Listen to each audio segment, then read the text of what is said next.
everyone, Ivy here. Today I'm gonna finally get started on making my historical Halloween costume. Now, I do a lot of historical costuming, making everyday clothing from different time periods, but today I'm gonna start making an actual fancy dress-up costume from history. As you probably know, if you've been following me for a little while, the 1890s is absolutely my favorite decade to work with. I feel like I had kind of a lot of trouble trying to figure out exactly what I wanted to do, but finally I found this image from 1895, which was the cover of a short story magazine.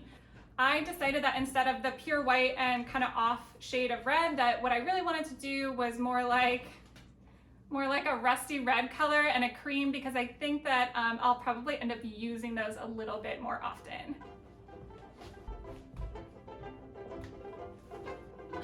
So I think my plans at this stage are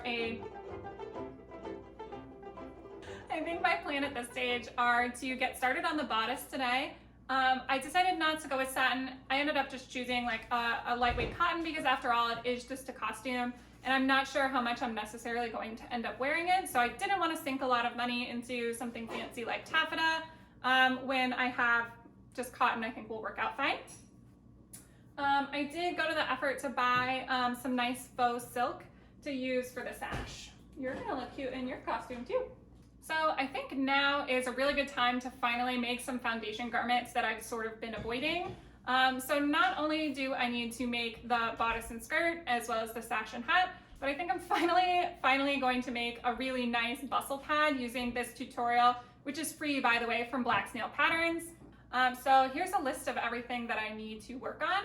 I need the bodice, I need to make the skirt, I need to make a bustle pad, sleeve supports, a sash, that little stick scepter thing that she's holding, as well as the hats and the bow tie for the hat. So I have kind of a lot to be getting on with. So I think I should probably just go ahead and get started then. I'll also be happy to share with you all the different patterns and resources that I used in order to make this costume. I chose the ball gown bodice from Black Snail Patterns. This pattern is suitable for the 1880s to the 1890s. And as soon as I started looking at the pieces to this pattern, it became really apparent that I probably didn't actually need to buy it, and I could easily have gotten the seams that I needed from a truly Victorian pattern that I already own. However, I'm not sorry that I bought it because it does have a really good sleeve pattern that I've never seen before with some unusual construction. It also became clear to me pretty quickly that the sizes weren't going to be exactly right for me unless I made some changes. So I chose the size 14 for the bust and the size 8 for the waistline. That sounds like a huge difference, but keep in mind the fact that when you're making a pattern, the sizes are pretty much nonsense and don't really mean anything. Instead of making up a mock-up, because I am an incredibly lazy seamstress, what I did was I just cut a size 8 in the waist and gently sketched in a curve that would slowly meet up with a size 14 in the bust area. Once I had changed the fit in the waist, I also decided that I wanted a slightly different neckline.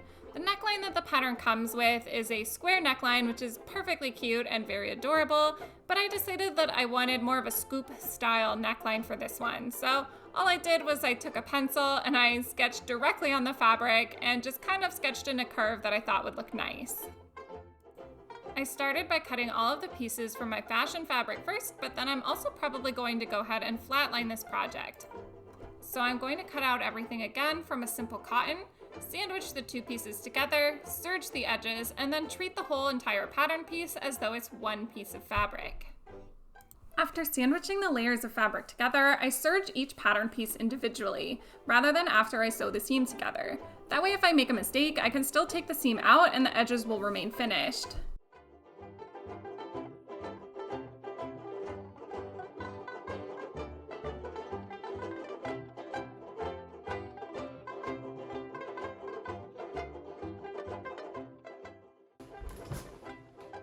Okay, so I do feel like I got a lot done today, but I am really feeling kind of done. Obviously, I have a day job, so it's hard to work for 8 hours and then come back and do all the sewing. So I think I'm gonna call it a day. I think my goal for tomorrow is to finish the bodice, which I do think is fairly realistic.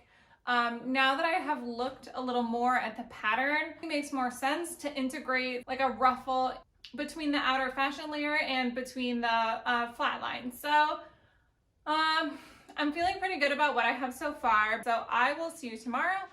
Thank you for watching so far. So it is officially day 2 and I have constructed most of the bodice. The only thing that I really have left to do are the front closures and the sleeves. I cut these sleeves and was finding them really confusing because the two sides don't match up the way I would expect them to. So I had to look up the blog tutorial that Black Snail Patterns has to make sure that I got it right.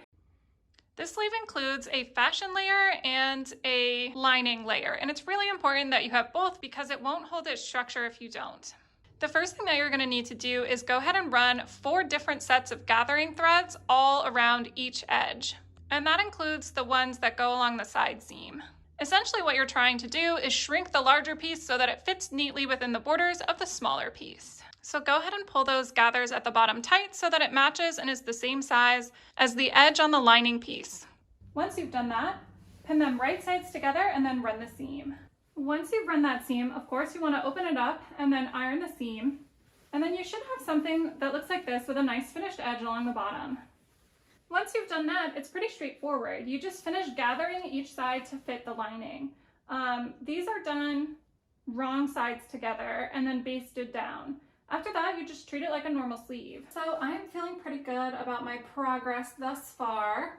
After I set in the sleeves, I finished the top using piping, and then I did a hook and eye placket down the center front. I'm pretty happy with it so far. I am not a very patient seamstress, so I didn't do a mock-up. I just kind of I made some changes to the paper pattern that I felt like it was probably going to need no matter what. And for the most part, I'm glad I did, but I think I didn't go dramatic enough with my changes. It fits pretty well in the bust, but it's still kind of loose in the waist. And I think that the 1890s really requires that silhouette. So I'm going to take a little bit more out in the waist and try and leave the hip more or less where it is, because I think once I have padding on, I think that that will look about right. But I'm feeling kind of done with it today, so I'm going to set this aside for now and start working on some of those accessories.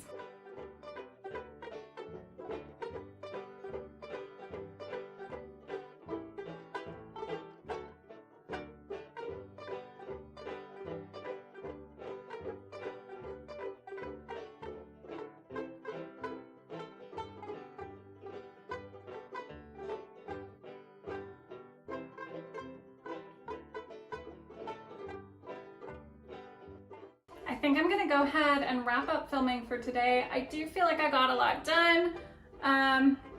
There's still a lot to do.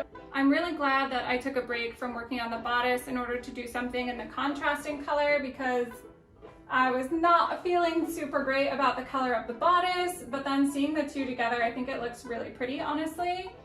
So I think I am going to try and at least lay the skirt tonight and then do some cutting, and then tomorrow my plan is to try and finish up the skirt, which should be fairly quick because it is just a couple of long seams. And then I'd also like to try and make an effort to finish up the bustle pad. I have laid and cut some of it, but I still do have a few pieces that need to be done.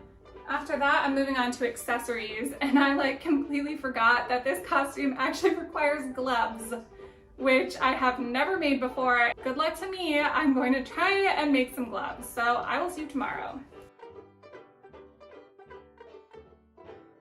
Okay, so today is day 3, and obviously some things have happened off screen.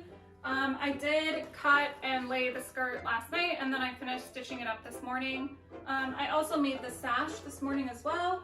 I decided not to bother filming those 2 things because I assumed that watching me sew some rectangles together was probably not going to be that interesting.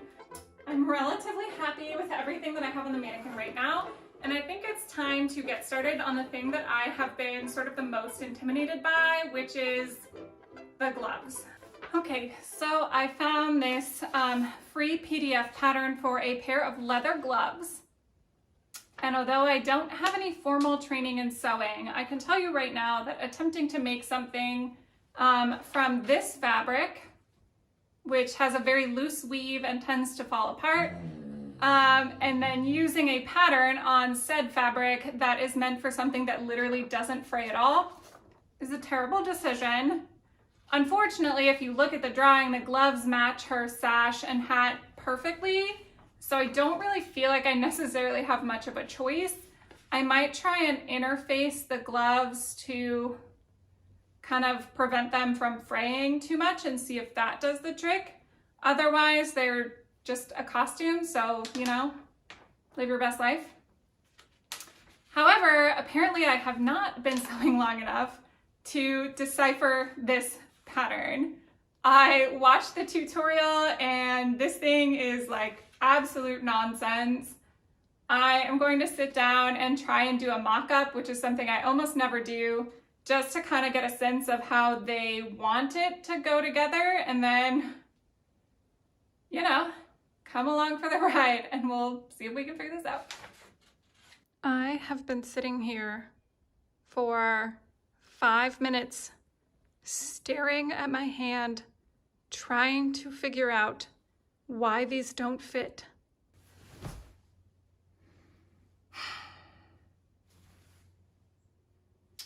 Okay, I think I have the gist of it. It is not the prettiest, most perfectly fitted thing in the world. It kind of looks like an awkward Mickey Mouse glove. Cute. So now that I have just like a basic understanding of how this works, I think what I'm gonna do is kind of just commit and go for it. And I'm gonna take a slightly larger seam allowance because I think that was the problem. And I'm hoping that I won't have to like start over a bunch of times or anything like that. And if it doesn't work, then I guess we're gonna skip straight to the hat. All right, let's talk about the hat. Okay, so someone in the comments of Bernadette's video mentioned this as a really good no math way of figuring out how to make the cone shape, which basically is you cut a piece of string that is as tall as you want your hat to be.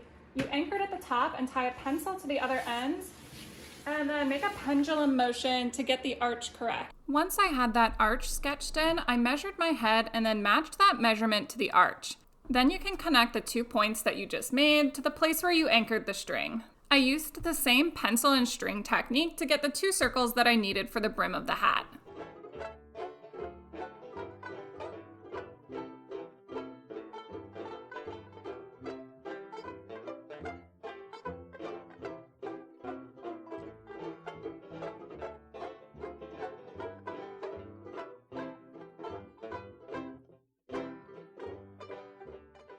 I think this might actually be the best and most successful piece of millinery I have ever done. I don't know what in particular about it came out better than normal.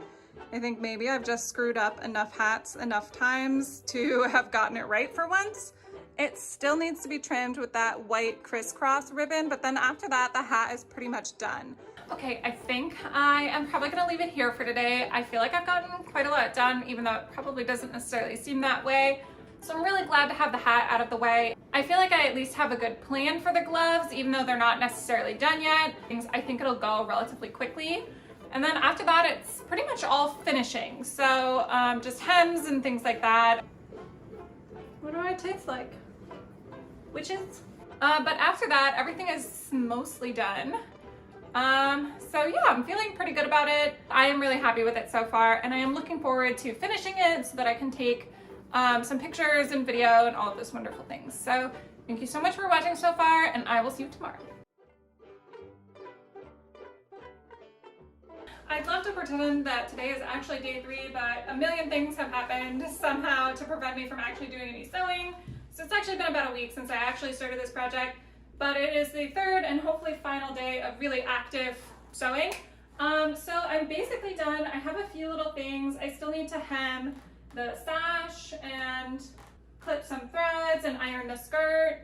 But the last really big piece that I haven't made that I really feel strongly about wanting to finish for this project is the bustle pad. So Black Snail's Patterns just came out with an awesome free PDF for a bustle pad that is suitable for I think about $18.95 up until $19.10. So this is not meant to be a tutorial because I don't necessarily know what I'm doing, but I will show you how I'm going to go ahead and put the bustle pad together. Okay, so the first thing that this pattern wants you to do is to cut this piece 4 times.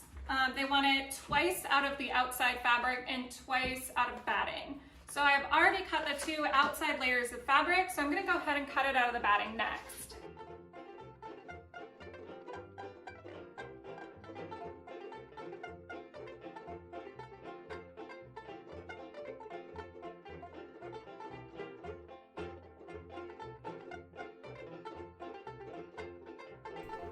Once I got everything cut out, it was time to put the darts into the outer fashion fabric layers.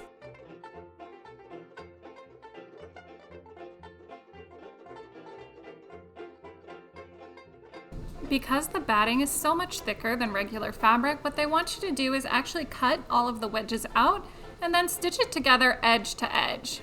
So there's actually one more piece that they want you to cut out. When I looked more closely at the pattern, I realized that they also wanted you to layer a slightly smaller half moon shape at the top of the bustle pad to help shape it. So when you are working with this pattern, it's actually cut from the same piece. You can see the little scissors right here. So they want you to cut this on the fold. I'm definitely going to cut 2 layers of the batting because I do want kind of a lot of padding. So once you've done this, the next step is to pad stitch it all together.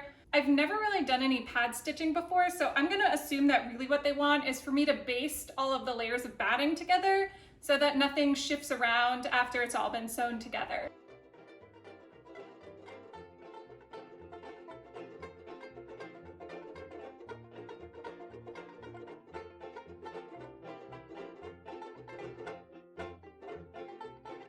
From here, I think you're just supposed to sandwich all the layers together and then finish the edges with bias tape. So you can see that I have finished it around the edges with bias tape, and then it also called for a couple of lines of stitching around the edges to help stiffen it. One thing that it also asked for was a couple of grommets, I guess for ventilation or maybe for stability. Unfortunately, I don't have a grommet setter in that size, so I will be skipping that step. Also, I am super excited. I just got a new cutting table. The old cutting table was kind of just a sad plank of wood balanced on a couple of bookcases. And my new cutting table is a very fancy piece of wood balanced on a couple of bookcases. So I think the rest of the finishing is going to take place off screen, and the next time I will see you is going to be in the reveal.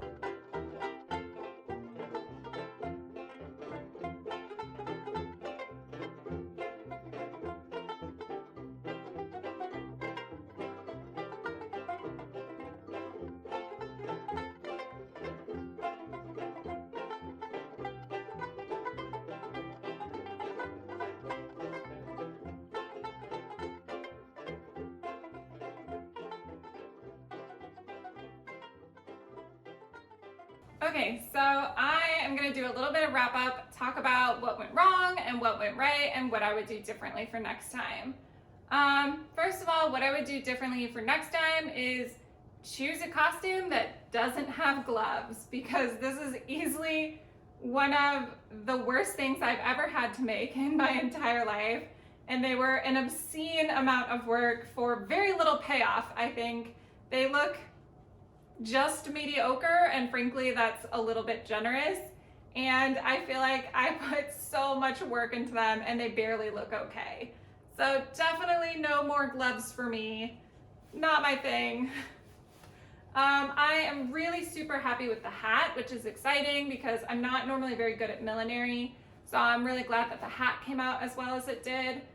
I did a hook and eye panel at the center front. I've done it in the past. I'm sure I'll probably do it again, but normally I tend to end up regretting it. And this is really no exception because I feel like it tends to gape and look kind of weird on the side. Next time I'm just gonna do buttons because I think they basically always look better. Honestly, I think that this came out much better than I was expecting it to, so I'm really happy with the way that everything turned out. And especially with the pandemic, I've super been missing out on all of my traditional Halloween events, all of the things I normally go to do. So I'm glad that I was able to make a costume that feels very quintessentially Halloween-ish. And I also have quite a bit of this orange fabric left over, and I think I'm probably gonna do one more Halloween look before the season is over. And I was thinking I'm gonna go super traditional and just do something in orange and black. So I'm really excited for that, and hopefully I'll have that up next week. I think that's it for me. Thank you so much for watching, and I will see you next time.